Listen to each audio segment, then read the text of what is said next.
Vamos a algo que sería, o ustedes díganme si es o no es, una historia de horror del libre mercado.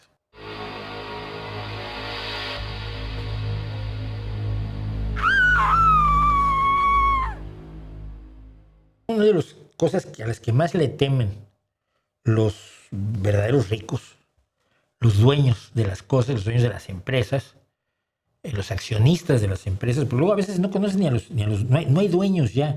No es, el señor Pérez no es el dueño de la empresa, sino que hay una junta de accionistas que son accionistas además de un montón de empresas más, y a los que nunca les ves la cara y que nunca van a cruzarse contigo en la calle. Ya lo decíamos, ¿no?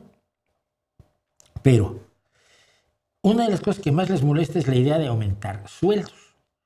Cada vez que vas a aumentar el sueldo mínimo, y esto lo vimos aquí en España porque ha habido una serie de aumentos promovidos por el Partido Socialista Obrero Español, Podemos dice que lo hicieron ellos, que tienen una minoría despreciable de representación en el Congreso, pero bueno, les gusta, son como el mosquito. Ya hemos contado la historia del mosquito, que hay un buey que viene arando, tirando del arado, esforzadamente, y viene un mosquito, se le pone aquí al buey, el buey sigue tirando del arado, y el mosquito mira el arado, mira al campesino que viene llevando el arado la línea correcta para abrir el surco.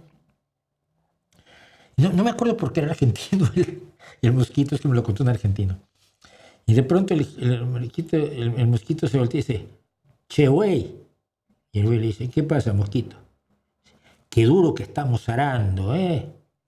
Así es, el Podemos ara muy duro con el PSOE en España. Bueno, pero cuando tú dices vamos a aumentar los salarios, inmediatamente aparecen Juan Manuel, no me acuerdo, Rayo y La Calle y toda esta banda, la G. Y te dicen, uy, no, aumentar los salarios es lo peor que le puedes hacer a la economía. Va a haber inflación, va a haber una desincentivación de la inversión, vas a hundir económicamente al país. Es necesario que los sueldos sigan siendo bajos y que la gente no llegue a fin de mes para que el país esté bien. Oye, es que si la mayoría de la gente del país no está bien, pues el país no está bien, ¿no? No, sí, si nosotros estamos bien, el país está magníficamente bien. Es más o menos su lógica. El problema que tienen es que la realidad demuestra que no es cierto. Es famosa la historia de Henry Ford, que era un fascista y era un antisemita y era un defensor un admirador de Adolf Hitler, pero que en un momento dado, antes de esto, le aumentó el sueldo a todos sus trabajadores de la fábrica de Ford, donde empezó a hacer la producción en serie de automóviles, ¿no? Cuando llegó al country club o al club de ricos al que fuera él, se le echaron encima a todos sus colegas millonetas, ¿no? ¿Pero qué estás haciendo? ¿Nos vas a obligar a aumentar los salarios a nosotros? ¿Estás chiflado? ¿Cómo se te ocurre darle tanto dinero a tus trabajadores? Henry Ford decía, pues que mira, yo necesito que compren mis coches. Y si no tienen dinero, pues no los compran. Y yo quiero vender coches. Entonces, pues una de las formas es conseguir, es aumentar los salarios. Aumentamos los salarios de todos, aumenta el consumo. Y si aumenta el consumo, hasta un economista tan rascuache como Rayo te puede decir que cuando aumenta el consumo es bueno para la economía. O sea, se les olvida que al aumentar los salarios aumenta el consumo. Creen que al aumentar los salarios los pobres agarran y se meten el dinero en el bolsillo y ya no lo sacan nunca. Bueno, cuando se acuerdan de que hay consumo ya se empiezan a hacer un lío. Bueno. Entonces el salario mínimo sí iba a ser la tragedia más grande. Ahora, el salario en general, subir el salario a toda la gente, pues es horroroso. Y hay una historia que sigue en curso y que tiene que ver con este señor que parece el cantante de un grupo de heavy. Se llama Dan Price. Dan Price fue el fundador de la compañía Gravity Payments. Creo que tengo aquí un logotipo de Gravity Payments. No traigo un logotipo, pero está él con su cara de ni siquiera de cantante, ¿no? de bajista de grupo de heavy. Puso una compañía, se llama Gravity Payments, que es un intermediario de pagos, que es muy importante. Cuando tú pagas con tarjeta hay intermediarios de pagos. Y él fundó en su adolescencia una compañía llamada Gravity Payments. Tenía alrededor de 2,000 clientes y estaba valorada en millones de dólares. Así que este muñecazo a los 31 años era millonario. y ganaba tenía un sueldo como presidente y director general, independientemente de lo que ganaba como accionista, que son dos cosas distintas. Su salario era de $1.100.000 al año, que está, con eso ya se vive, ¿no? Más o menos. Bueno. Y un día estaba de excursión con una amiga suya, que se llamaba Valerie, en las montañas Cascade, en Seattle, Washington, y ella le comentó, mientras estaban haciendo senderismo allí, que su vida era un caos. Su casero le había subido el alquiler mensual en $200 y que ella no estaba llegando a fin de mes. Y Price dijo, a ver, ¿cómo está esto?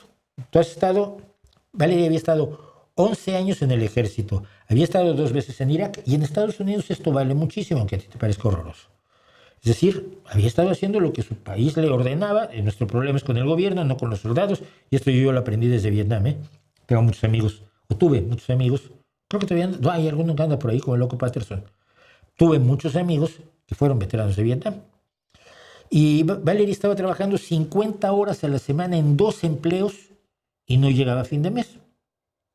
Entonces, Dan Price le preguntó, ¿cuánto estás ganando si no es mucha indiscreción?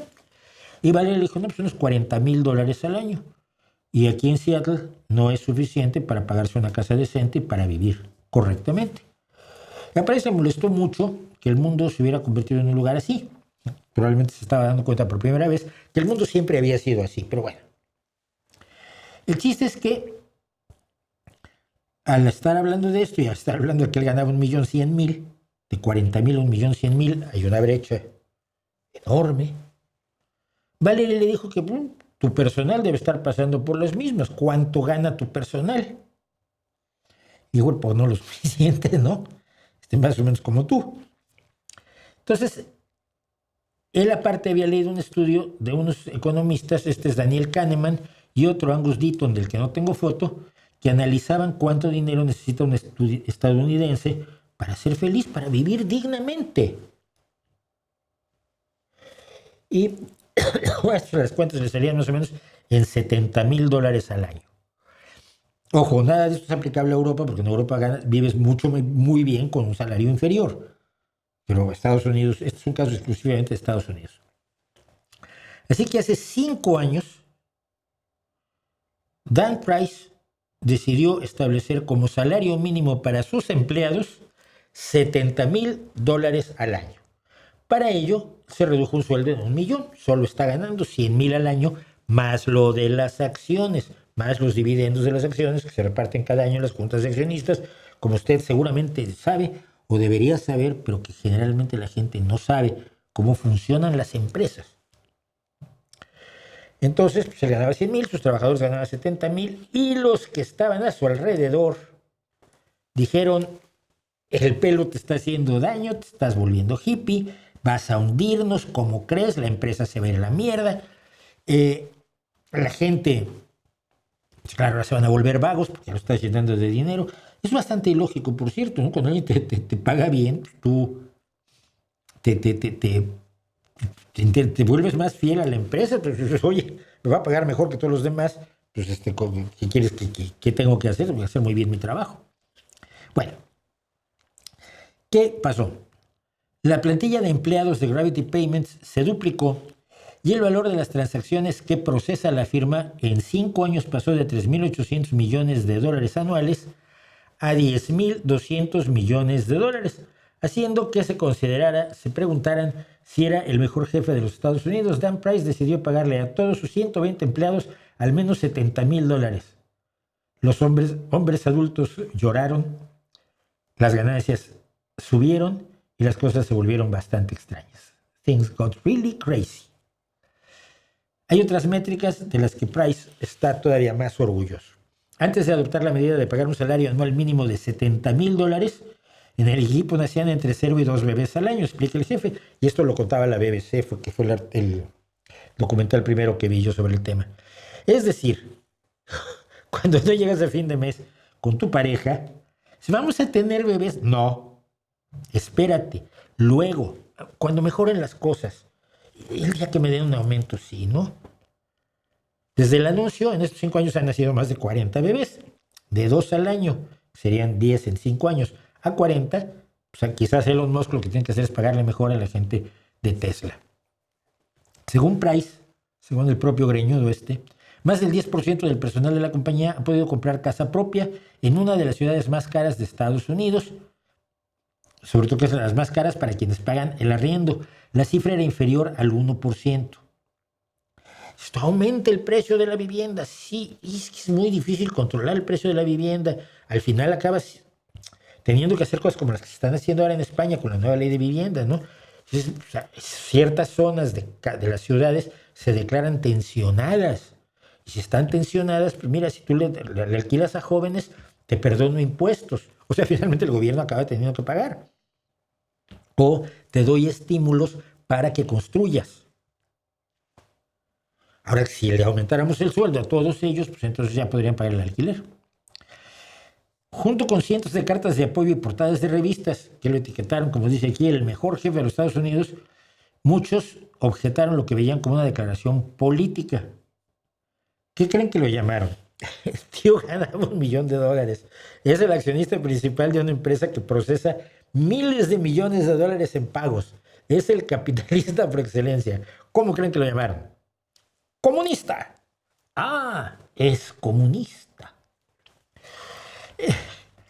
Dentro de la firma también hubo reacciones contrarias. 2 empleados de alto rango renunciaron como protesta, pues no estaban de acuerdo con que el personal que tenía los salarios más bajos recibiera un aumento de la noche a la mañana, porque dijeron que se volverían perezosos y la compañía perdería competitividad.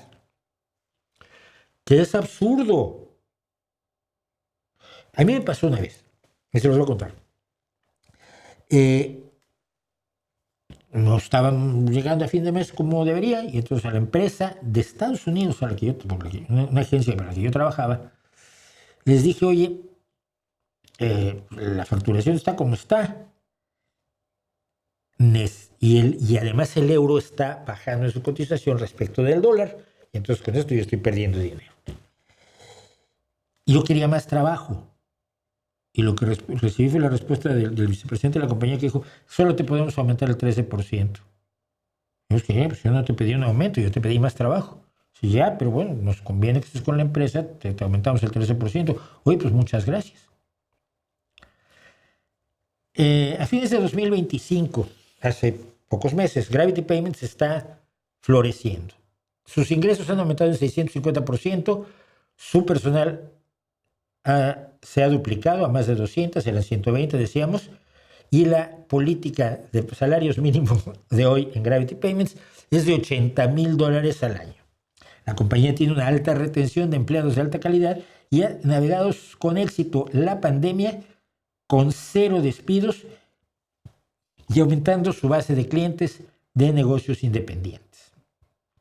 Ha triplicado sus ingresos, ha duplicado, decíamos, su base de clientes desde 2015 y las aportaciones, además de los trabajadores a su plan de pensiones, porque en Estados Unidos las pensiones son privadas, como quiere hacerlas el PP, por supuesto, aquí en España, pues ahora tienen mucho mejores ahorros para sus pensiones, para sus jubilaciones, los trabajadores de Gravity Payments.